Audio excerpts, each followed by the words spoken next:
Welcome to OĽUA TV WATCH. Omiyele finally stated so many reasons why Yoruba Nation has not been achieved as he discussed what is happening between Chief Mrs. Onitiri and Professor Banji.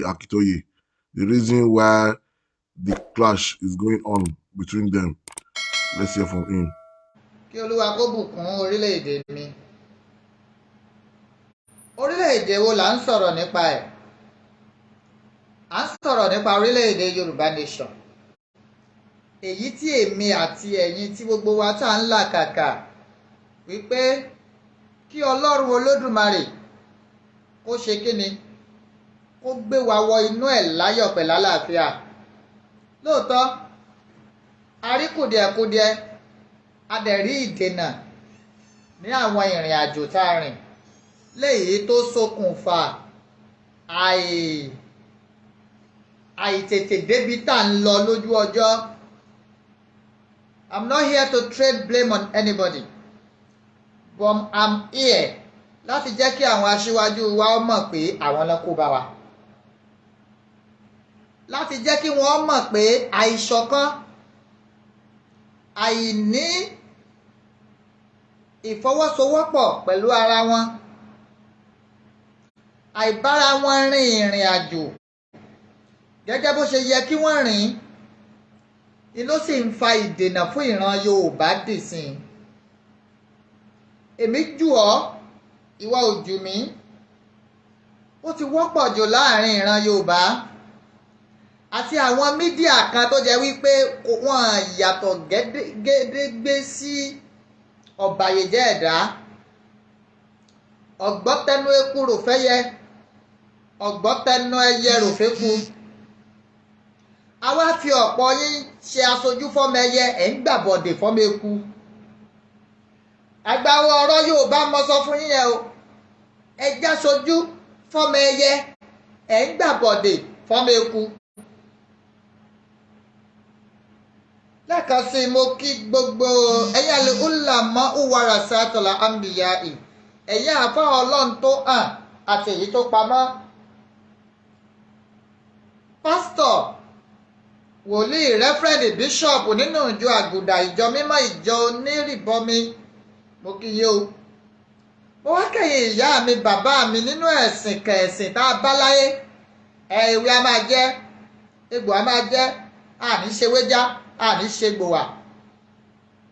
Mo wá fi ọ̀nìrìṣà àrólé Oòduà àjẹgbẹ̀nì bí àti àkún aláṣọ àlà funfun gbò ọ̀dúndún aṣòdedẹ̀rọ̀ ọ̀dúndún àfìdí ọ̀tẹ̀ janlẹ̀.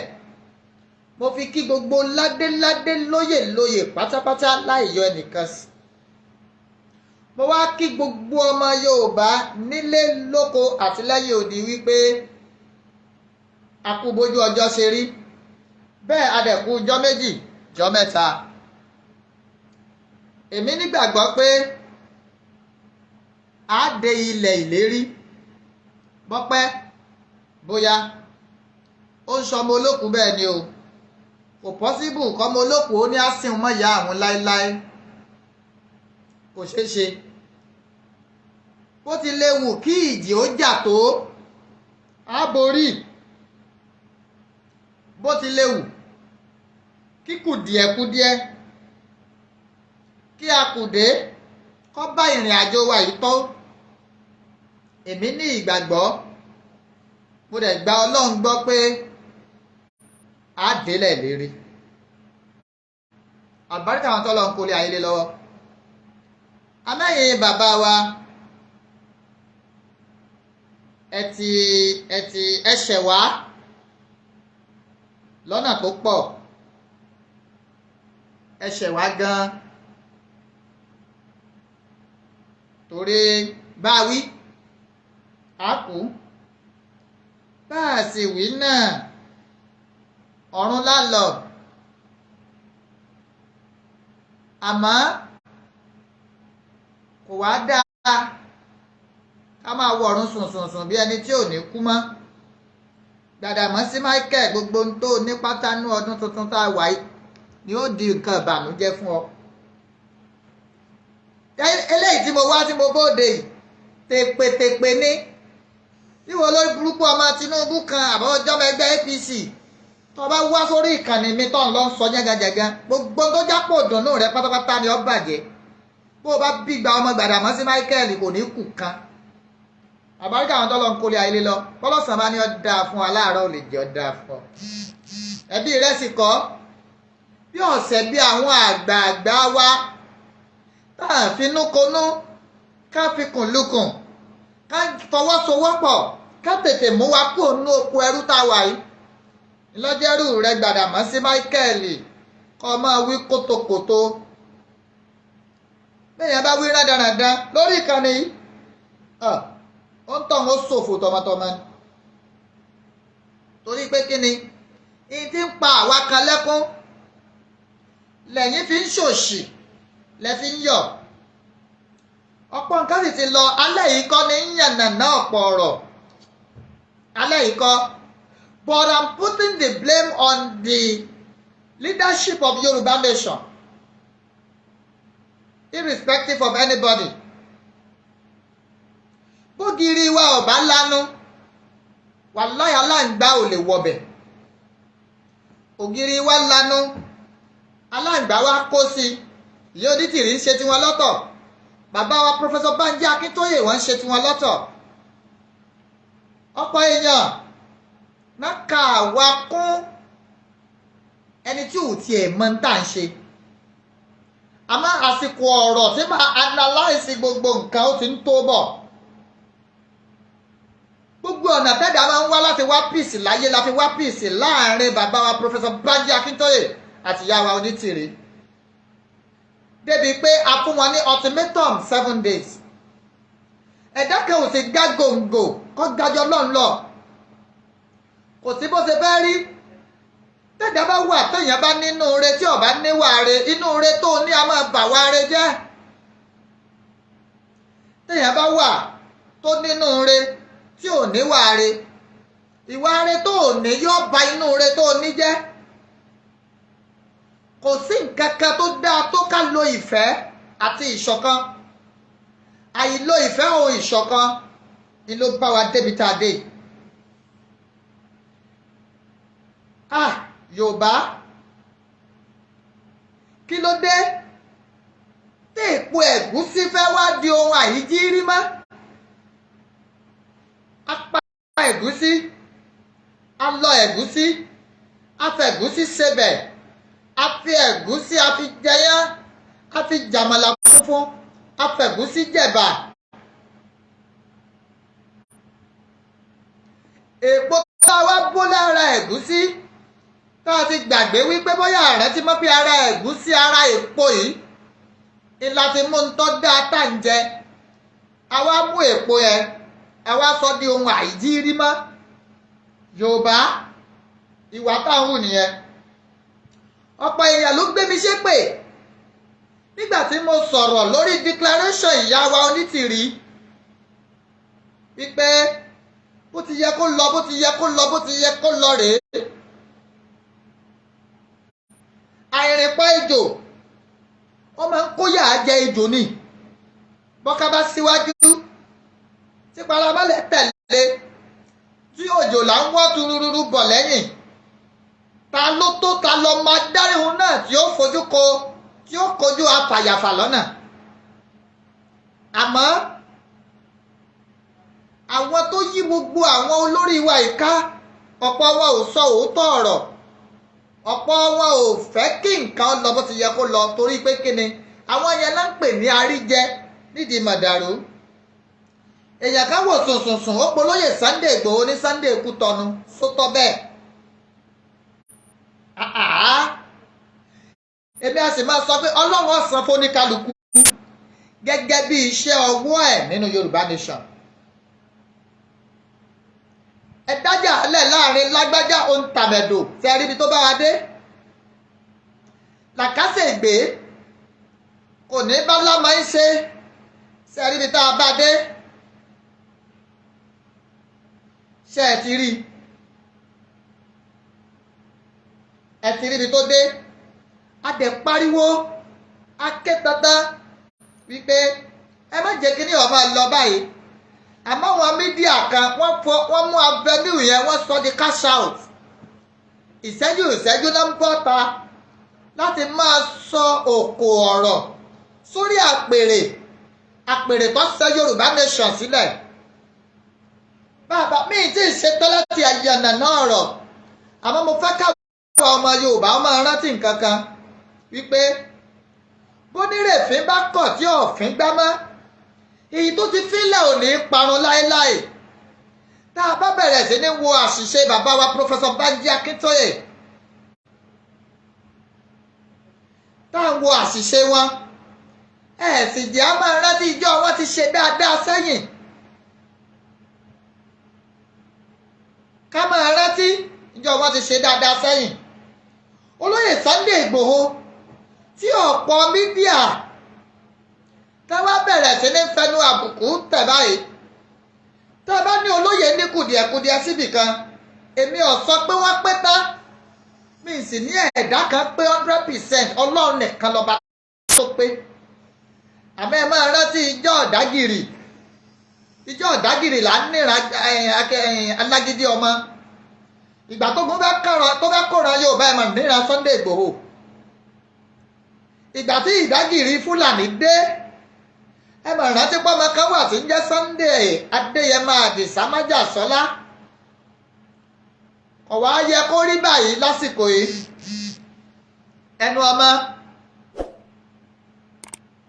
kò gba ìyá pàdé mọ́ lábẹ́ bó ti lè wù kó rí. Ọmọ tó bá ti lè lánú gbàgà tó ní ìyá mi ẹ pàdé mọ́, ọmọ burúkú ni, ọmọ àlè nírú ọmọ bẹ́ẹ̀. O gbọ́dọ̀ lè sọ fún ìyá rẹ pẹ̀lú ọ̀wọ̀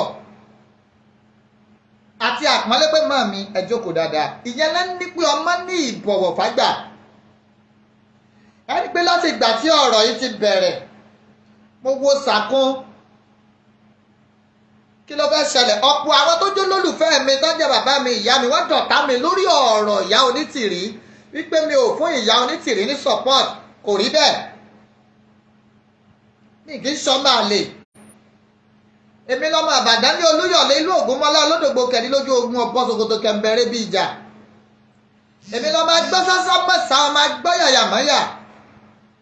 Ọmọ Àbàdàn ni mí, kí wá mo fẹ́ gbà nínú kí n máa tako tó lè mú òmìnira ìran Yorùbá wá. Àmọ́ mo gbé lórí wípé tí ìyá yìí declare, èyàn dá ṣe èyàn kan kì í já wá ní ọ̀pọ̀ èèyàn ní jẹ́jẹ̀ mọ́. Níta bá pẹ̀lẹ̀ kùtù mú, ní pẹ́ lọ́wọ́ ẹni, níta bá fagbára mú kíkan nílé. Ká nírújọ́ declaration yẹn tí bàbá wa Professor Banji Akíntóyè, Professor Adéníran, olóyè Sunday Ìgbòho àti ìyá wa Onítìrí tí ẹ jọ dúró tó make declaration speech yìí. Ìjọba Nàìjíríà ó mì. Ìlà yìí ló yóò bá ìjọba Nàìjíríà. Adàbọ̀ ẹ̀ a ṣe gbogbo ìgbìyànjú. A pè ìyá wa Onítìrí ní kọ̀kọ̀, a pè wọ́n ní gbàgbá, a pè bàbá wa Professor Banji Akíntóyè, a pè olóyè Sunday Ìgbòho. Ẹ̀yin ọmọ Yorùbá ẹ gbọ́ outcome ẹ̀. Gbogbo àlàyé tá a ṣe nígbà náà gbogbo ẹ̀ lẹ́gbọ́. Àmọ́ gbẹ̀yìn a dá tinú ara wa ṣe. A ní ká ṣe wò kárí bí ṣe rí. Níbo la wá bá yàrá já? Ó mà ṣe o. Ìbànújẹ́ méjì ló gorí ẹ̀mí mi lórí ọ̀rọ̀ ibi tí ọ̀rọ̀ Yorùbá Nation dé. Ìbànújẹ́ àkọ́kọ́ ni ìdìgbòlù ilé olóyè Sunday Ìgbòho, ṣàtàdìgbòlù ilé olóyè Sunday Ìgbòho tó mú ẹ̀mí Àdògán àti àfáàfàtà ìlọ ní fọnáfọnsu. Ìbànújẹ́ ẹlẹ́ẹ̀kejì ní millions ọmọ Yorùbá tí ń bẹ́ńlé tá a kó ìgbésí ayé wọn sínú ewu. Nǹkan méjèèjì ló ń bà mí nínú jẹ́. Ló fi jẹ́ wípé kò sí bá a ṣe fẹ́ bú sàkọ̀tún tá a fi ṣàkóso sílẹ̀, torí gbogbo yín náà la darí wa láì yọ ẹnìkankan sílẹ̀. Olóyè Sunday Ìgbòho ti gbìyànjú ajé, ó gbìyànjú, ó fi téèyàn fi ń kí ìrìn àjò struggle ó fi kìn. sólóyè Sunday Ìgbòho wá jọ ẹni àbùkù látẹnu ìkankan àwa ọmọ Yorùbá? ẹ jẹ́ á gbà pé bóyá àṣìṣe wá láti ibìkan kan, ẹ jẹ́ á gbà wípé àṣìṣe wá, ṣé ká wá máa fi ẹnu àbùkù kàn wọ́n? ṣe ní ń já wípé aṣojú ìran Yorùbá dáadáa, a mọ ìran Yorùbá gẹ́gẹ́ bí ọmọlúàbí. ọmọ wa ò bí nǹkan kan mọ́ o, àwa sọ Yoruba Nation, àwa sọ the francas. ẹ rójú ayé bí ọ̀pọ̀ èèyàn lẹ́bí ń fínúfíndọ̀ láti máa fi Yoruba Nation sílẹ̀, kì í ṣe torí nǹkan méjì, torí ẹ̀tàn àti àìṣòdodo ni. gbogbo ẹ̀mí àìsọ òdodo, gbogbo ẹ̀mí àìsọ òótọ́ láyé ẹ sì tàn wá 2022 lọ, this is 2023. ẹ má jẹ́ àfẹ́kọ̀ tanná fúnra wa. All our leaders disappointed us. gbogbo ẹ̀yin aṣíwájú wa lè disappoint wa. àmọ́ nǹkan kan tó ṣe mí ní ààrín tí ò jẹ́ kí n lè blame àwọn kan jù ni pé olóyè Sunday Ìgbòho ń bẹ ní Kótónú níbi tán wà. gbogbo ọ̀pọ̀ àwọn ọmọ Yorùbá náà láti mọ tí ń ṣẹlẹ̀. ẹ̀yin náà worú ọ̀rọ̀ tí Kọ́lá Abíọ́lá sọ. ọmọ Abíọ́lá ó ní bólóyè Sunday Ìgbòho òòṣà tó bá fi ẹsẹ̀ tẹ orílẹ̀-èdè Nàìjíríà kíjọba Nàìjíríà ó pàdánù ni. torí pé kíni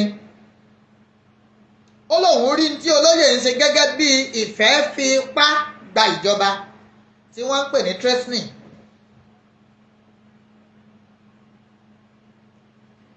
ìyá wa Modúpẹ́ Onítìrí Abíọ́lá, aya Abíọ́lá, wọ́n declare Yorùbá Nation tòótọ́. bẹ́ẹ̀ àwọn ní kólóyè Sunday Ìgbòho òòṣà kó wá fi ẹsẹ̀ lé orílẹ̀ Yorùbá. tó bá ṣẹ̀yìn lólóyè Sunday Ìgbòho kí lẹ́ ṣe? èèyàn kan ní bólóyè Sunday Ìgbòho òòṣà bá dé Nàìjíríà kí wọ́n pàdánù. èèyàn kan ní kólóyè Sunday Ìgbòho wá máa bọ̀ sí Nàìjíríà pé kò ní í séwu nínú mọ̀lẹ́bí kan náà. ẹ jọ̀ọ́ nítorí Ọlọ́run ẹ̀yin náà rò ó. ẹ wo ìjọba ni wọ́n fẹ́ lọ reclaim, kó jẹ́ wípé ẹ bàbá wa àti ìyá wa ni wọ́n jọ ṣe ní voice note fún gbogbo ọmọ Yorùbá. ọyá ìyá ọmọ Yorùbá lọ take over everywhere. bó o lẹ ti rò pé yóò ṣe rí?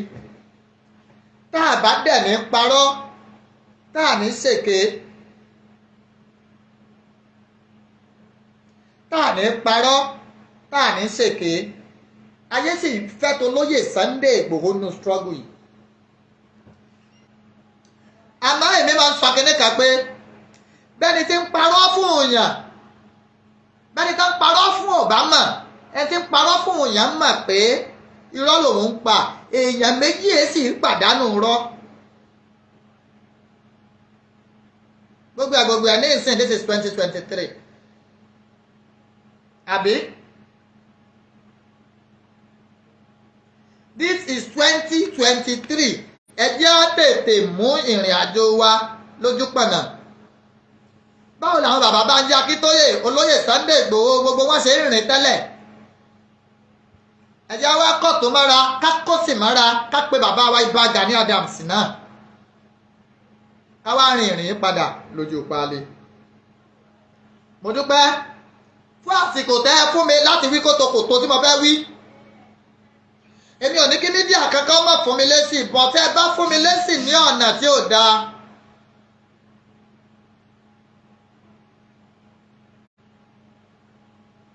tẹ́ bá fún mi ní èsì lọ́nà tí ò dáa, a jẹ́ wípé ẹ fẹ́ kí a tú pẹrẹpẹrẹ ọ̀rọ̀.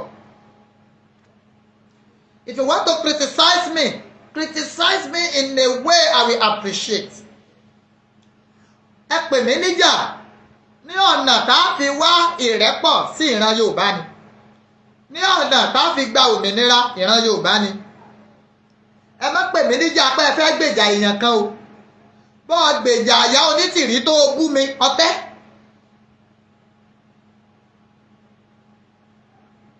tányányánú ìfọ̀ red card ni èmi ò ní 2023 I don't have yellow card I have red card.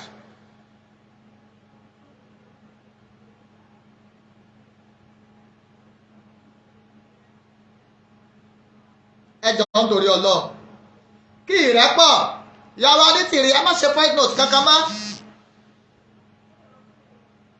kí kú gbẹ́kẹ̀rẹ́gbẹ́ kí gbogbo nǹkan lọ bó ti yẹ kó lọ ẹjọ́ kálukú ṣàtúnṣe ẹni mídíà tó bá tó ń bú aṣíwájú ẹ jẹ́ ká faction ẹ̀ olóyè Sunday Igboho iṣẹ́ ní àrífín o èèyàn kan ò sì lè pa fún wa bí ó bá wúlò fún Yorùbá Nation mọ́ ó wúlò fún mọ̀lẹ́bí ẹ̀ ó wúlò fún ara ẹ̀ tí olóyè Sunday Igboho bá sọ pé wọn ò ṣe Yorùbá Nation mọ́ lónìí 90% ọmọ Yorùbá ni ó withdraw tààlà kíkanjú tó a tún fẹ́ fojú jọ tààlà jíjàgbára atẹ̀lé ni májẹ̀ lọ́mọ Adéyẹmọ gbogbo bàtà ń lọ rálì òní òṣìwájú wa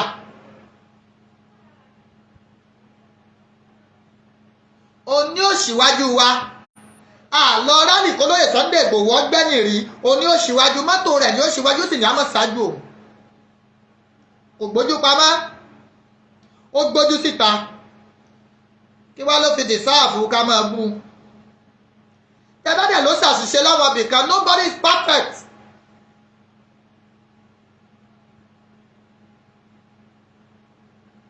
no one is perfect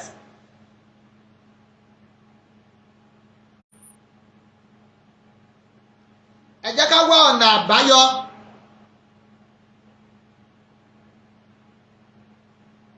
ẹ jẹ́ ká ṣe kíni ẹ jẹ́ ká wá ọ̀nà àbáyọ torí bẹ́ẹ̀ ṣe ń ṣe yìí ẹ ràn Yorùbá Nation lọ́wọ́ ẹ̀ ń dàrú sí ni ẹ̀yin mídíà kọ̀ọ̀kan ẹ̀ ń dàrú sí ni àwa tá a sì ti ń bá ìyá rẹ̀ bọ̀ a ní ranjú kalẹ̀ kí gbogbo nǹkan bàjẹ́ tán bí ìlú bá dá sí méjì tolóyè Sunday Igboho lèmi ò ṣe tọmọ Yorùbá ni màá ṣe ìyàwó Onítìrí ẹ dákun ẹ wá ìrẹ́pọ̀ gẹ́gẹ́ bí a ṣe ní ẹ̀mí Ọlọ́run ní bá yín sọ̀rọ̀ ẹ jẹ́ kí ẹ̀mí Ọlọ́run kó fi àlàáfíà tọ́ yín lọ́kàn. bàbá wa Banji Akíntóyè wọn ò ní wípé ọmọ mi l'Onítìrí ẹ jẹ́ ká rí ó ní bẹ́ẹ̀ ṣẹjọ́ bẹ̀rẹ̀ ẹ padà síbẹ̀. bàbá mi Adéníran ẹ̀yin náà má bínú tán kọ̀sẹ́dà tí wòye parọ́ mọ́ àwọn tá a jẹ́ mídíà ní àìmọye èèyàn lójú wọ́n fi wá pawó ní kíní kan pọ́ ṣẹ̀ṣẹ̀ ń gbìyànjú bóyá YouTube lè fún mi lówó ní wọ́n tó bá rí bí YouTube ti fún mi lówó bọ́ta n ò sì gbowó lọ́wọ́ Facebook tọrọ kọ́bọ̀ ẹ̀yin tó bá ní òkè oníyàlé ẹgbà náà là ń jẹ ẹmọ̀ pa àlè ṣiṣẹ́ àlèṣepọ̀tọ̀ adẹ̀láyọ̀ ọkàn Yorùbá Nation iṣẹ́ agbọ́dọ̀ gbà it must be achieved mo kí gbogbo ẹ̀yin dẹ̀ náwó dára mo kí Sami Japan mo kí Yorùbá Global Directorate mo kí Yorùbá Nation Trust Fund gbogbo yín pátá ni mo kí àtẹ̀yìn onítọ́tọ́ ìdátọ́rọ́ kọ́bọ̀ lórí kí òmìnira wa kó lè wá sí ìmúṣẹ lágbára lọ́wọ́ Ọlọ́run ẹ̀ ní nànà dànù a sì ní màmú bọ́ àdélẹ̀ lérí lágbára Ọlọ́run ojú tẹ́ fi wò wá kò ní fọ́ o etí tẹ́ sì fi gbọ́ mi ò ní di àlùbáríkà àwọn tó lọ ń kórè ayé lọ́wọ́ bàbá mi Professor Banji Akíntóyè ẹ pẹ́ fún wa lágbára lọ́wọ́ Ọlọ́run iṣu ọmọ ajẹná fún yín jẹ àní fi yín ṣàwátì báyìí ẹ̀yin tẹ́ ẹ bẹ̀rẹ̀ Yorùbá Nation ojú ẹ̀mí yín náà láàfin gbà wọ́n ní ìgbà lẹ́yìn yín olóyè Sunday Igboho lágbára lọ́wọ́ Ọlọ́run ìdààmú ò ní kàn yín mọ́ gbogbo àwọn tí ń bu yín ẹ fi ṣoṣo ẹ fi para bẹ́ẹ̀ bá dákẹ́ bẹ́ẹ̀ sọ̀rọ̀ orí yín ó jà dídákẹ́ yín bẹ́ẹ̀ dákẹ́ orí yín ó jà torí ẹni tí bá ń ṣe wọ́n bá ní ò ṣe bàbá rí bíi pé ibi báyìí ló kù sí ká pera wa sí àkíyèsí ńlọ tọ́ ká má sọ̀rọ̀ àlùfàǹsá síra wa. gbogbo ọmọ Yorùbá pátá wà ní rùkú yín wá bá wa lé ẹ̀yin tẹ́ ń bẹ lé àní gbọ́ búburú lórí yín. ẹ ṣé o mo dúpẹ́ o.